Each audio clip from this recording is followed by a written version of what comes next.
औज़ु बिल्लाहि मिनश शैतानिर रजीम, बिस्मिल्लाहिर रहमानिर रहीम। इस बार जो ईंधन के लिए कट के गिरा है, चिड़ियों को बड़ा प्यार था उस बूढ़े शजर से। जी हाँ, इंसान अपनी ज़िंदगी में जो भी बीज बोता है उसकी आने वाली नस्लें उससे मुस्तफ़ीद होती हैं।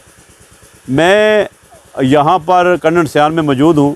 यहाँ पे बड़े हमारे रूहानी बुज़ुर्ग साईं अब्दुल मजीद रहमतुल्लाह अलैह, उन्होंने अपने डेरे पे बरगद का दरख्त लगाया और 200 साल पहले की बात है ये। आज भी ये दरख्त जो है उसी तरह छाँव दे रहा है और जो इसके हालात है इंशाअल्लाह आने वाली नस्लें भी इससे मुस्तफ़ीद होते रहेंगी।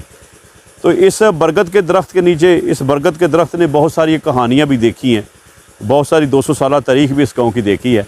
तो मैं यहाँ से गुज़र रहा था, चूँकि हमारे वो बड़े रूहानी माशाल्लाह बुज़ुर्ग थे, उनके साथ हमारी वाबस्तगी भी है ख़ानदानी तौर पे।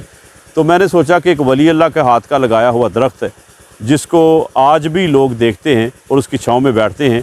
अगर हम सब लोग अपनी आने वाली नस्लों के लिए इस तरह के दरख्त लगा दें तो मेरा ख़्याल है कि आने वाली नस्लें हमें ज़रूर दुआएँ देंगी। मकसद बरकत का दरख्त दिखाने के साथ साथ एक पैगाम भी देना था कि एक शजर प्यार का ऐसा भी लगाया जाए, एक शजर प्यार का ऐसा भी लगाया जाए जिसका हमसाये के घर में भी साया जाए। आज पूरे मुल्क में जी ये हफ़्ता जो है वो शजरकारी का मनाया जा रहा है।